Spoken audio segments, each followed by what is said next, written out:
What's up YouTube? Welcome to the Digital Gate.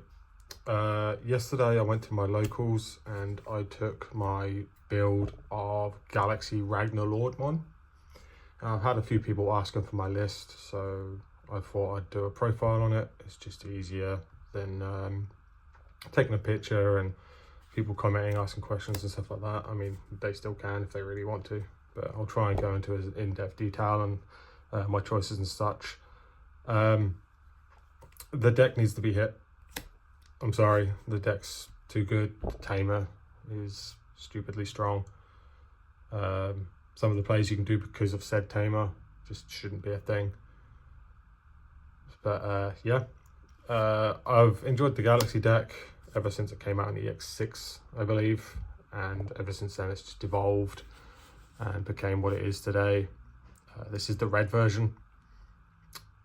First time playing it was yesterday, and personally I prefer the red version over the blue version, because the dragons, the Link dragons from EX8 just give more of a floodgate. Mirage is very strong, yes, but the dragons just seem to do a lot more for the deck.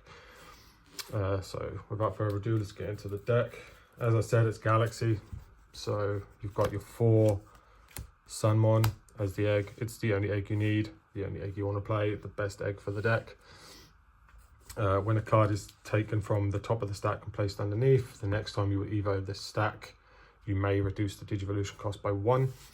So it's just nice to go, if you can pair this with the tamer, you could potentially go into a level 5 for 0 or 3, depending on what level, depending on what 5 you go into.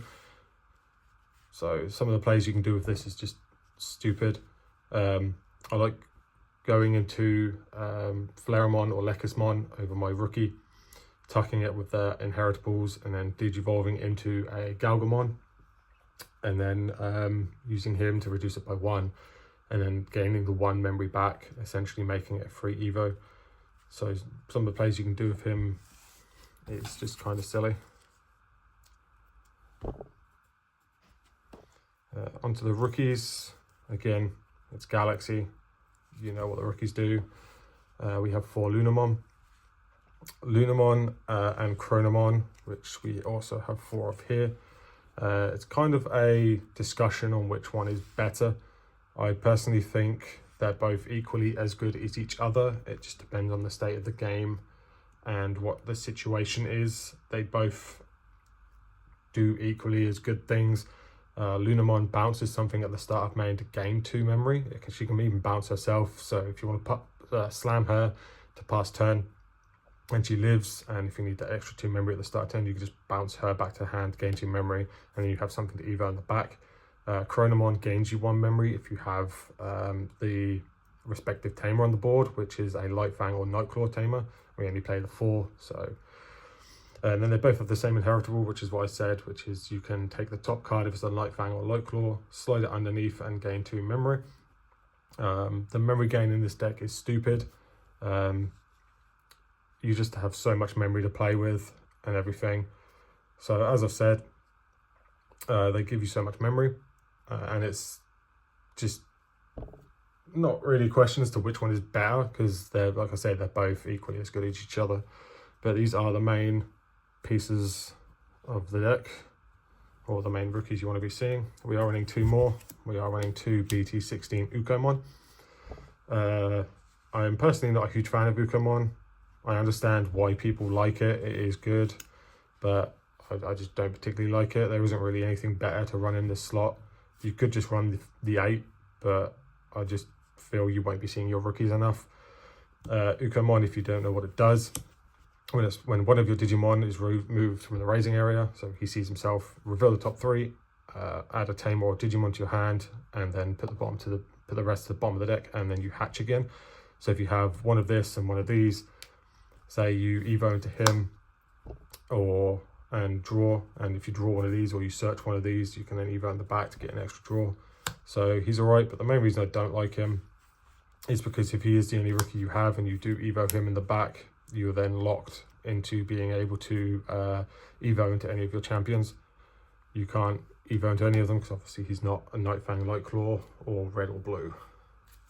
So Moving on to champions, level 4s, we have the 4 Lekismon and the 4 Firemon. They both do exactly the same thing, just for their respective colours first. So Lekismon adds, when digivolving on play, reveal the top 3 cards of your deck. Lekismon add blue and red, Firemon add red and blue, and then their respective inheritables are Lekismon is during your opponent's turn, this stack gains 2k, Firemon is during your turn, this stack gains 2k. So these are your main search pieces. They only really search out themselves, all of your level 4s, these guys, or one of your level 6s and then one of your level 5s, but they're mainly there so you can cycle them back with the Tamer and or these guys to gain the memory. And then we have probably the card, one of the most problematic cards in the deck for Galgamon. This card is insane. When digivolving, it can also evo over the red one because it's Nightfang or Lightclaw and trait for the cost of 2, so it can evo over Chronomon. When digivolving, both players draw 1, and then if this card has 3 cards in its stack, or your opponent has 8 memory or 8 cards in hand, sorry, you gain a memory. So if you pair this with your egg, if you tuck one of these, gain 2 memory, evo into this for 1, gain the 1 back with this, you've technically evoed into your champion for free, sorry. And also has the jamming inheritable, which I personally feel kind of makes these inheritables irrelevant, but with all the search and everything like that, there are stacks you can do without this guy, so these can be semi-important, I guess, but this is just stupid. Some of the plays you can do with that card, which we'll get into later, is just not fair, and Bandai needs to seriously consider hitting it. Onto level 5s, we went 4 Flareamon. This is the only level 5 we run from the Nightfang Lightclaw family of cards. You hardly ever on-play this. I've never on-played this. Even when I was playing the blue version, I ran like 1 or 2 of these. I never hard-played it. Excuse me. But if you have a Nightfang Lightclaw stack with at least 3 sources, you can reduce its evo cost or play cost by 2, so it becomes a 1. So there is a way you can go, if you hard play this, evo into one of your champions, you can basically tuck the champion with this, gain 2 memory, use the Tamer to then tuck the rookie under the champion, and you can basically go into this for free. Or if you have the egg under it, you can then trigger the egg, tuck the champion, go into another champion with the Tamer, then trigger the egg to then go into this for the cost of 0, because it will reduce it by 1, and then the egg will reduce it by a further 1. And on play, when digivolving, delete one of your opponent's Digimon with 5k DP or less. The 5k DP can come up. It's nice to get rid of floodgates like memory blockers or just general low cost, low DP blockers. So yeah, the reason we're playing this is because, like I said, this is the red version, so we need as many red Digimon as we possibly can. We are playing a couple of blue Digimon in the level 6 slots, which we'll get into once we get there. Its inheritable is the same as Firemon's. It's just a 2k buff during your turn. Next we have 3 copies of Garudamon Ace from BT14. You never ever digivolve this card. You never want to be digivolving this if you can help it. This guy's only here to get you an early level 6. So what he does is when you can hard play him for the cost of 4, he allows you to play a 4 cost Tamer, being your Sun and Moon Tamer, your Nightfang Lightclaw. If you have one of these, and if you have one of these out, say you have this with a level 4 over it, hard slam this, hard slam the Tamer will let you tuck that stack, and then you can evo over this with one of your level 6s, whether it be one of the dragons or one of the other level 6s we play in the deck. So this card just saves you so much memory because the dragons cost 5 to evo. This is 4, the Tamer costs 4, so that's essentially a cost of 13 memory to go into that. If this didn't hard play your Tamer, you'd have to hard play this, hard play the Tamer for 8, and evo over this. So this is essentially saving you like 8 memory, which is kind of dumb. So, but like I say, you never digivolve into this. This is solely here to be hard slammed. Onto what I personally feel is probably the MVP of the level 5 slots, and that's 2 copies of Wingdramon. If I can find space, I potentially may try and put this up to 3. It is a 4 cost Evo over everything. It is red and blue and red.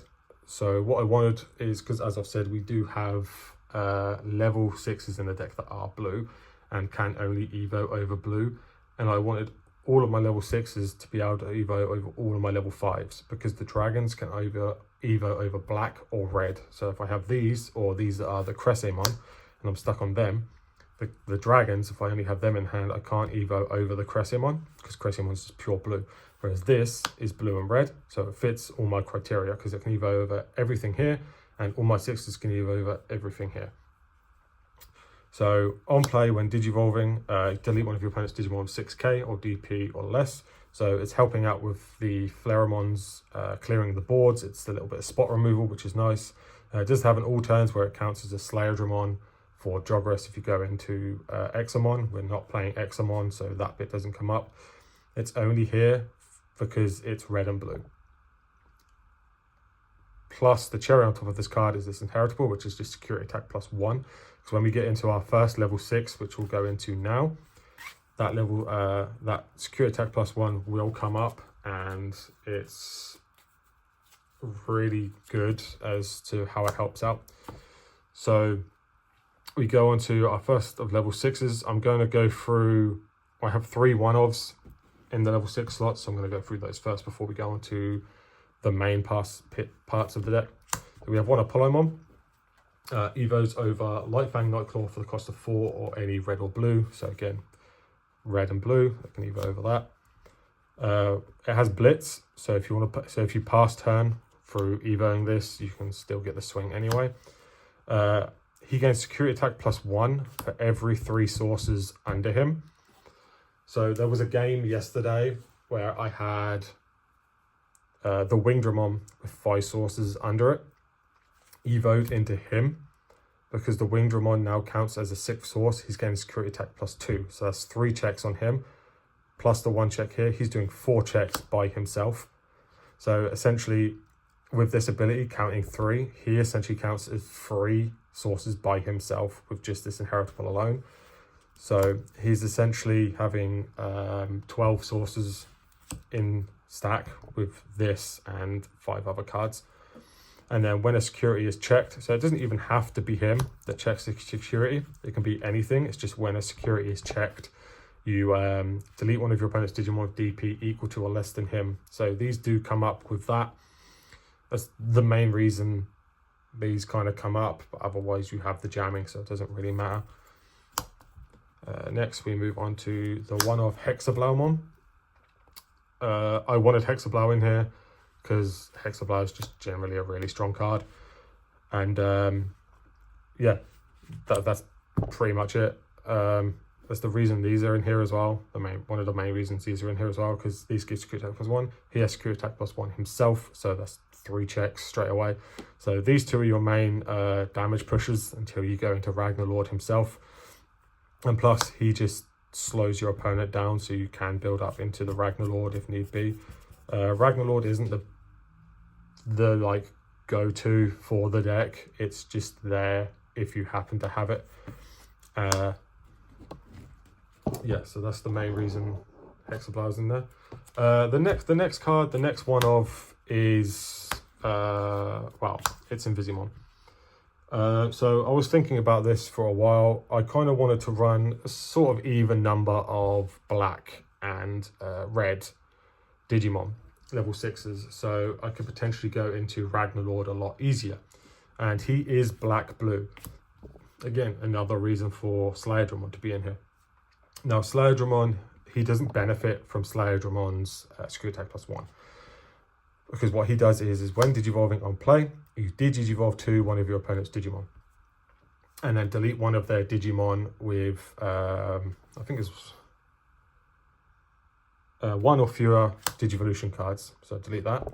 And you turn your opponent's top face down security card face up. So basically, if their top card is like this, you digivolve or play him, they flip that face up. And then during your turn, when one of your Digimon checks a face up security card, you take his top stack. So if it's like this, you take him and put it face up as the bottom card of your security, and your stack still stays. That was one of the main selling points of this card for me. The first reason I put him in there is just because I like the card. I like what it does. I love the artwork on it. It's just a cool card to me. I generally just like it. But then when I thought about it more, the real shine of this card came out. So the fact that he puts himself on top of security is crazy good, because you can build your big stack up, you can swing into security with him or something else if you want to keep this stack up. You can then tuck him, because obviously their security is face up, you know what you're swinging into. So if you don't have jamming on the stack, but your stack is bigger than that, or it's an option card or a tame or something that you don't need to worry about, you can just swing in with that. Keep this stack unsuspended. He will go in top of your security. You can then evo into something, say this or your red dragon. And then at the end of your opponent's turn, he will come back out.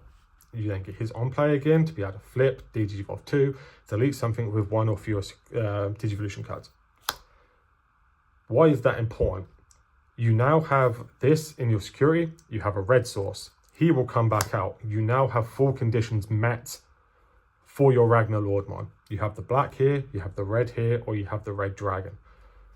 So that's why one of the main reasons, again, why I like him. It didn't come up, but it can do, and that's one of the main reasons why I like him in the deck. The fact that he keeps him safe, and if you then can build up into a red source, you have your black just chilling in security, ready for the next turn, ready to then go into Ragnalord mon. Onto the main pieces of the deck, we have 3 Metallic Dramon and 3 Volcanic Dramon. Again, this is another main reasons why I wanted to build the deck, is I love the new EX8 or EX7, EX7,